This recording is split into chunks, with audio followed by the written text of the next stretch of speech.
അമിത ആത്മവിശ്വാസം വേണ്ട. കാത്തിരുന്നു. ഞങ്ങൾ നിങ്ങൾ എന്താ ചെയ്യാൻ പോകുന്നതെന്ന് കണ്ടോ. അത്ര കഠിനമായി ഞങ്ങൾ പരിശീലിച്ചിട്ടുണ്ട്. ഞങ്ങളൊക്കെ പിന്നെ എന്ത് ചെയ്തെന്നാ കരുതിയെ? കുത്തിയിരുന്ന് പൂ പറിക്കായിരുന്നു വിചാരിച്ചോ?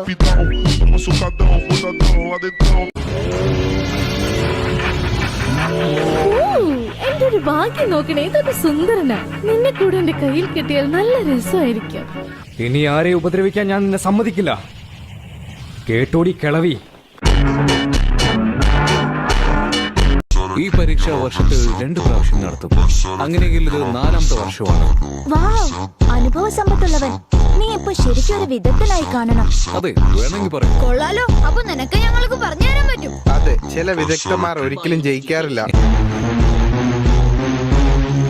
പിന്നെ ഇതാണ് ടോയ്ലറ്റ്. നീ തീർന്നടാ. അയ്യോ സാറേ, അറിയാതെ പറ്റിയതാണ്.